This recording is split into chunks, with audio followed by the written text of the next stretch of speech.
The Browns media just cornered Jerry Jeudy, and his reaction said everything. During a tense press conference led by Mary Kay Cabot and Tony Grossi, Judy faced a wave of questions about the Browns' struggling passing game. And when asked when fans could finally expect a breakout performance, his body language told the story before his words did.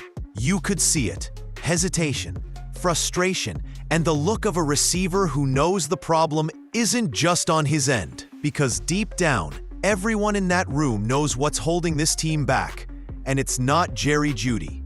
As reporters pressed him, Judy gave short, uncertain answers, talking about momentum, preparation, and doing our job. But when asked directly about his chemistry with Dillon Gabriel, that confidence vanished. He stumbled, paused, and admitted Gabriel was getting better each week. Translation? He's not there yet, and the Browns' passing game clearly shows it. What makes this moment explosive is what wasn't said. No one mentioned Shedeur Sanders, but everyone was thinking it. The fans know it, the media knows it, and even Judy's body language screamed it. The Browns' offense lacks the spark, rhythm, and danger that Sanders could bring. Dillon Gabriel plays safe, too safe. And Judy, a deep threat receiver, is being forced to play small ball football. Mary Kay's questions weren't random. They were pressure. Pressure on Stefanski. Pressure on the coaching staff. Pressure to acknowledge what's becoming obvious. Shedeur Sanders gives this offense a heartbeat. And if you watch that interview closely, Judy looks like a player waiting for the quarterback change everyone else is already expecting. The Browns can keep dodging it for now, but the truth is catching up fast. The passing game won't come alive until Shedeur steps on the field. And judging by how uncomfortable Judy looked, that moment might be closer than anyone's willing to admit. The Browns media just put Jerry Jeudy on the spot, and his reaction said it all. During a press conference led by Mary Kay Cabot and Tony Grossi, Judy was hit with tough questions about Cleveland's lack of a passing game and his own quiet performance this season. His answers? Hesitant, short, and filled with uncertainty. When asked what it would take for the Browns to finally have a breakout game through the air, Judy talked about execution and momentum. But his tone made one thing clear. He doesn't sound confident it's coming anytime soon. And when the questions shifted to quarterback Dillon Gabriel, Judy's body language changed completely. He paused, stumbled, then said Gabriel was getting better each week. Fans didn't miss that hesitation. It's the kind of answer that sounds polite, but underneath it, there's frustration. Because everyone knows this offense can't open up until Shedeur Sanders gets his chance. For Judy, that press conference wasn't just media. Pressure. It was a public reminder that the Browns' biggest problem still hasn't been fixed. The Browns' biggest problem isn't their receivers. It's the quarterback situation. Despite weeks of talk about progress and growth, Dillon Gabriel still hasn't shown he can command this offense. The passing game looks flat, predictable, and risk-averse.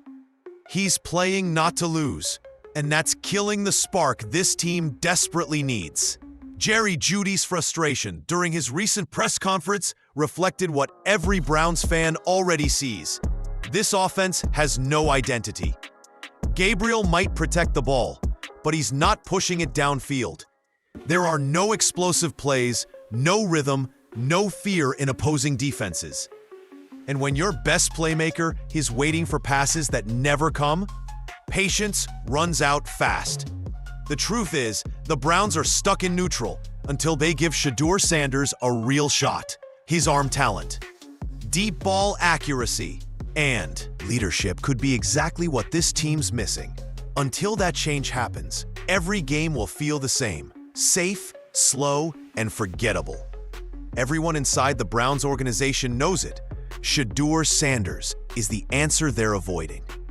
While coaches keep praising development and progress, the truth is simple. This offense won't evolve until Shedeur steps in. His natural accuracy, pocket poise, and ability to read defenses make him far more dynamic than Dillon Gabriel. Even Browns insider Mary Kay Cabot hinted at it, saying Shedeur already looks sharper in red zone drills and could outthrow Gabriel most of the time. That's not speculation. That's a quiet admission from someone who's seen what's happening behind closed doors. Fans see it too. Every stalled drive, every short pass, every conservative play call just amplifies the noise. The Browns drafted Shedeur for a reason, not to sit, but to lead. Locker room knows the difference between safe football and winning football. And right now, Cleveland's stuck playing safe. The moment Shedeur takes the field, everything changes. The tempo, the confidence, the energy. And that's exactly what this team's been missing. Inside the Browns locker room, the tension is impossible to ignore. Players might not say it publicly, but the energy is shifting, and everyone feels it. When a team's offense keeps stalling and the same quarterback stays under center, frustration starts to build quietly. Wide receivers like Judy want the ball. The offensive line wants momentum, and deep down, everyone knows Shedeur Sanders could bring that spark. Reports suggest some players are starting to question the direction of the team. They see what fans see, a safe, predictable game plan that avoids risk instead of chasing wins. Even the veterans can sense the hesitation from the coaching staff. It's not about talent anymore. It's about politics, control, and timing.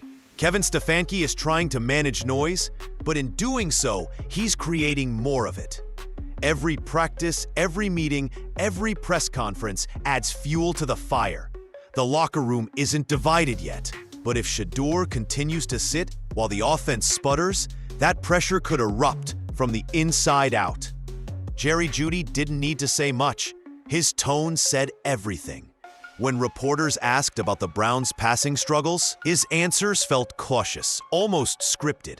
Words like momentum and execution sounded more like damage control than confidence.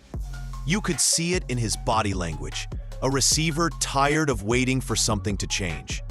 Beneath the polite responses was quiet frustration, the kind that builds when a playmaker knows his potential isn't being used. Judy isn't calling anyone out directly, but his message is clear. This offense isn't living up to this. It's talent.